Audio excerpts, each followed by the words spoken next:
we want the fuel oil tax to help the poor. There are better ways of helping the poor. I'll talk about them later. You need to have a targeted program. What is the target of the program? To target the bottom 50% of the population. Why don't we ask our Congress to impose a one-time wealth tax?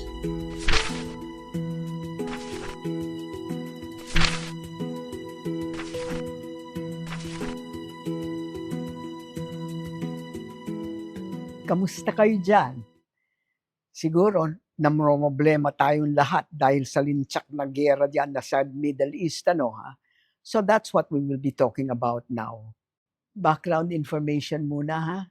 Of course, we all know that every country in the world is affected by this war.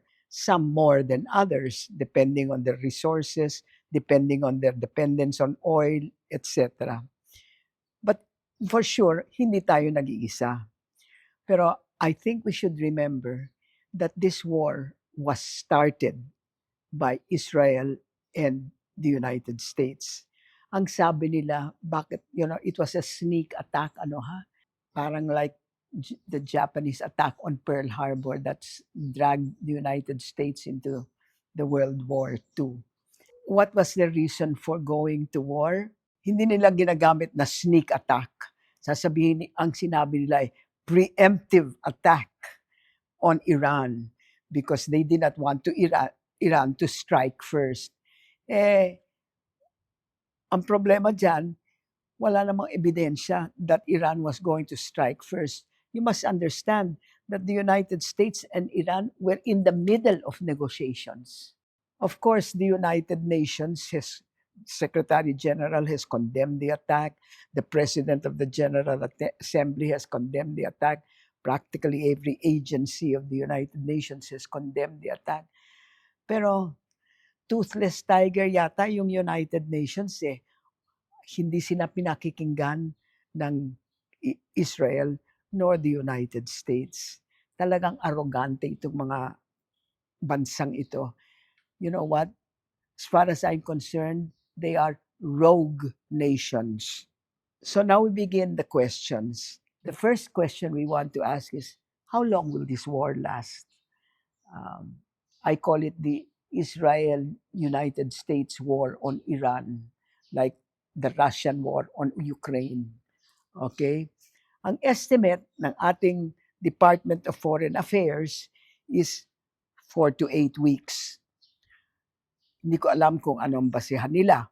But, they announced that they thought it was going to be 4 to 8 weeks. Sabi ng White House Secretary na si Caroline Leavitt, it's going to last 5 to 6 weeks.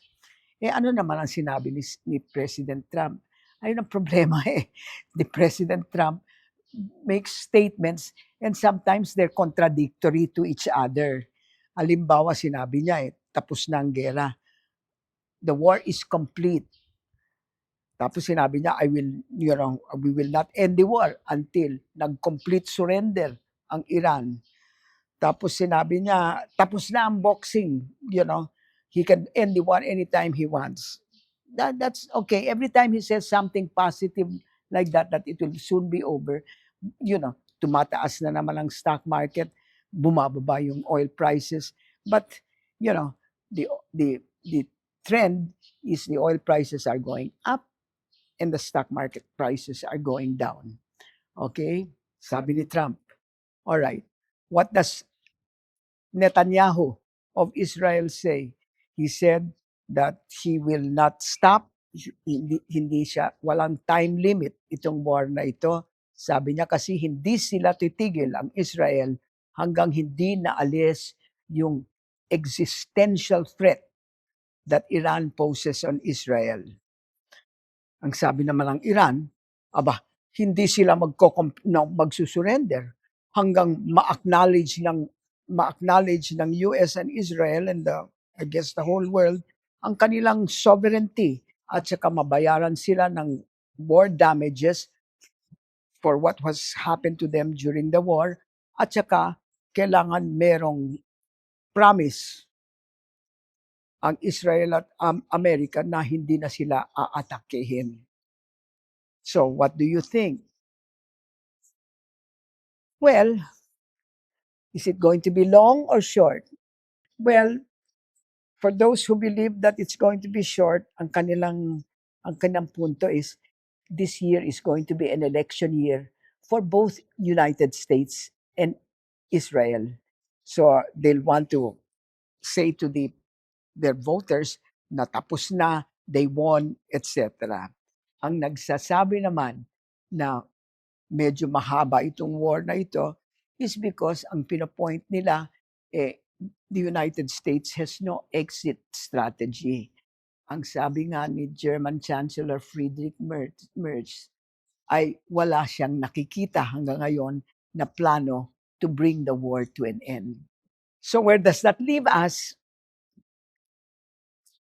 Obviously, hope for the best, but prepare for the worst. We have to prepare for the worst. Okay? Now, let's discuss the second question. Ano ang epekto ng war on Iran sa atin? Well, we know, of course, oil prices have already gone up. Before the Iran war, oil prices were between $75 to $80. I mean, $75 to $80. And now after the war, it's gone up to $120, pataas, pababa. But yung trend is always going up, hindi ba sinabi natin? What does that mean? Well, that means that for every product or service that uses oil, or where oil is a substantial component of total cost, matatamaan lahat yan. Ano yung mga industries na yan? Electricity, naturally. Transport, that includes the car industry, the buses, the airlines, the jeepneys, etc. All of these will be affected by the high prices of oil, and therefore, of course, the final effect is inflation. On the demand side naman, Filipinos whose household incomes depend on overseas Filipino workers in the Middle East, there are 2.4 million of them, are going to be affected. How much they are affected will depend on whether their family who is in the Middle East are temporarily suspended or are permanently out of work, etc. But at the very least, bababa ang kanilang household consumption. Even if only because they're being prudent, natatakot sila kung they're uncertain, hindi ba? Tapos, the instability and the uncertainty caused by the war will also affect our tourism industry as well as our travels abroad, things like that. Ang sumo dyan is that all these factors lower our country's GDP growth rate. Mababa na nga because of what's happened last year, but bababa pa more. BBM, bababa pa more. But aside from the economic effects, there are other effects. I would call this political effects. Maybe yung bang long-term effects nitong war na ito. This I am referring to the fact that because of this war, what is to stop China from doing the same to us? Magpre-preemptive attack sila sa atin. Meron na kasing president Sasabihin nila, bakit ginawa ng United States at saka ng Israel against Iran? Bakit hindi namin magawa against the Philippines? Preemptive. I don't know how they can do this, but they will try. So, you know what? Because of this, not only we are affected, but Taiwan is affected, and probably all the other countries that have issues against China. The point is, lalakas ang loob ng China kasi nakita nila kung ano nangyari sa United States and Israel. Ano nangyari? Wala. All right? So siguro sa kanilang isip wala naman rin mangyayari sa kanila. You know, there is something that's very interesting that has happened in this war on Iran. That is, Ukraine has been hit by by Russian drones, but those drones come from Iran. And Ukraine has been able to find a way to defend itself against those drones. Now, because those same drones are being used, those same kind of drones are being used by Iran against the Middle East and Israel. So now countries from the Middle East are going to Ukraine. And even the US military, it is said, is going to Ukraine asking them to to buy their anti-drone anti-drone machines or weapons. Isn't that ironic? Because the United States, for the whole of 2025, didn't give a single dollar of aid to Ukraine. And now they're asking Ukraine for help. So, ang ikatlong question na tatanungin natin ano ba ang magagawa ng ating pamahalaan? Well, let's start with what the president has already suggested. Ang sabi niya, he's just waiting for emergency powers para ma-suspend niya ang excise tax on fuel, on excise tax on oil. We have already had this discussion before in 2022. I don't know in connection with what, pero ang suggestion is suspend the excise tax on fuel kasi masyadong mataas ang oil price. Sabi ng Department Secretary, Finance Department Secretary at that time, he really said we are against it. And I am in this case agreeing with him. Why? Because when you suspend the excise tax, you are not helping only the poor, you are helping also the rich. And do you know, fuel is consumed more by the rich than the poor. So, if we want to help those who are going to be affected by the war, we want to make sure that they are still, you know, comfortable. Let's not remove the tax on everybody. Kasi if you remove the fuel oil tax, what will you do to those projects or those expenditures of government that are dependent on the fuel oil tax? Di bababa na naman ang expenditures natin ng government. So we are going to be reducing our growth even more. Hindi ba? In other words, reducing the fuel oil tax will have unintended consequences. We want the fuel oil tax to help the poor. There are better ways of helping the poor. I'll talk about them later. Another that has been suggested is, you know, temporary price control. Nako, Diyos ko. But this has not been suggested by the president. Ha? I I think it has not been suggested by the president. He has learned his lesson. A price control, temporary, does not work either. Again, because the price control affects everybody, not just the sector that we want to help. And second is the price control results in results in things that are contrary or against what we want to accomplish in the first place. Ano pa ba yung third? Meron pang nag-suggest na alisin natin yung VAT, value added tax. The same thing. The same thing. Ang gusto niyan tulungin yung yung mahihirap or even the bottom 50% of the population. Why do you have to remove the VAT on the top 50% of the population? Diba? It does not work.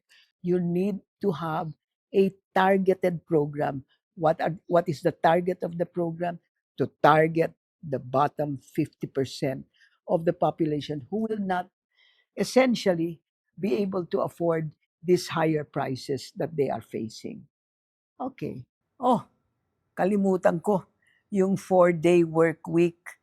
Well, it's pretty good. But, the objective of that 4-day work week was to reduce the government's expenses on fuel, like air conditioning, etc. But it doesn't seem to work that way, but it has benefits. 4-day work weeks, that means the government employees will have only 4 days of going to work. So they're going to be saving on transportation costs, hindi ba? And all the costs accompanying that day. However, as far as electricity costs are concerned, I don't think it's going to be very, very much savings because, for example, all our cities or most of our cities in Metro Manila, they're saying we are going to work only from Monday to Thursday, but ang work hours is 8 o'clock in the morning to 7 o'clock in the evening. That means they're still working 50 hours. So how they can reduce their electricity costs that much when they are actually working the same number of hours, I cannot understand. Maybe it's because they're working late in the evening, or I mean, hanggang alas 7, maybe the electricity prices go down. I don't know. But I doubt very much whether the government will be able to save 10 to 20% of fuel or electricity costs. So, di naninira na naman tayo, ano ha? Well, what can be done? Well, let's talk about, for example, we want to help them. So let's just give them the direct help, meaning to say, an unconditional cash transfer to the bottom 50%. Wow, sasabihin nyo, saan natin kukunin yung perang yan? Saan natin kukunin yung perang yan? Lakas-lakas ng loob mong magsalita ng ganyan. Okay, I'll tell you where. Well, let's look at the budget. First, let's start small. Merong mga wasteful things in the budget, ano ha? Suriin natin ang budget. And there are many people who are willing to do that and take out and tell us what are the items in the budget that are really not necessary at all. For example, yung confidential and intelligence funds. In 2025, that was about 10.2 billion pesos. What I propose is alisin natin confidential intelligence funds except for the military and the police intelligence or the national intelligence coordinating agencies. Of the 10.2 billion pesos that was in the 2025 budget, about 4 billion pesos went to the police, the military, the NICA, and the Coast Guard. Fine. So there's 6 billion left over. Eh, saan pumunta yung 6 billion pesos na yon? Well, the Office of the President had 4.2 billion pesos of that. Bakit naman kailangan ng Office of the President all that much? The Vice President had that. So many agencies had that. Let's remove that. Hindi ba? That's 6 billion that we already have, huh? Okay. What else can we do? Ipasuri natin yung budget, yung mga line items, yung mga alam natin na pork barrel. Marami siguro yan. I don't know how much it's going to cost, but it's certainly going to save us maybe, well, what the flood control projects, let's say 100 billion pesos. All right? Pag hindi pa sapat yon, meron akong suggestion. We want to help the poor. Who in the country is in a position to help the poor? Eh di syempre the rich, di ba? So, let's not talk about income tax. Why don't we impose or why don't we ask our Congress to impose? Matatamaan rin sila eh. Why don't we ask our Congress to impose a one-time wealth tax on the 50 wealthiest Filipinos in the country? 50? Makukuha ba natin ang pera niyan? Or in other words, a crisis tax. Eh, once, in other words, every time we have a crisis, I want the rich people to come in and say, all right, we will help. Hindi ba? So, meron nag meron nagsasuggest yan. Anong klaseng tax? Well, for example, you know what a wealth tax is, no? A wealth tax is a tax on what we own. An income tax, that's against an income tax, which is a tax on what we earn. Okay. So, we can say, put something like this. If your wealth, anything over 1 billion pesos, if your wealth is over 1 billion pesos, 1% tax on the amount over 1 billion pesos. If your wealth is over 2 billion pesos, 2% tax on the amount over 2 billion. The amount over, The amount over the 2 billion. And if your wealth is 3 billion pesos or more, the wealth tax will be 3% of the amount over 3 billion pesos. Only 50 people, only the 50 richest Filipino people will be taxed that much. And I have not done the arithmetic myself, but I read somewhere that the tax that we would get from that wealth tax, and that's not going to be yearly, that's just going to be for the crisis. That wealth tax will bring the government about 137 billion pesos in revenues. Wow. What do you say? That's my suggestion. What do you say, mga kapatid, mga apo, mga everything else? What do you say to that suggestion? Just the 50 richest Filipinos and just for the crisis. But the principle is every time we have a crisis, let's do that. So that tama na yung, where are we going to get this? Where are we going to get that? Okay? Think of it. The top 50 Filipinos are going to be helping the bottom 50% of our people, meaning to say that is about 55 to 60 million people. Can you imagine? Without hindering our budget. I read that the suspension of the excise tax on oil and the VAT on oil is going to cost the government 136 billion pesos. Isn't that ironic? We're going to lose 136 billion pesos in tax revenues, excise and VAT revenues, and we're going to gain 137 billion pesos in a wealth tax. So finally, the fourth question is, ano naman ang magagawa natin yung mga citizens of the Philippines? We can do a lot, to help reduce our dependence on oil.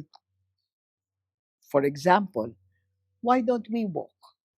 In other words, suggestion ko, kung ang pupuntahan natin ay about 5 kilometers, up to 5 kilometers, so ayaw yung 5 kilometers, sige, 4 kilometers na lang, mga 2.5 miles, up to 2.5 miles, wag tayong sumakay, maglakad tayo.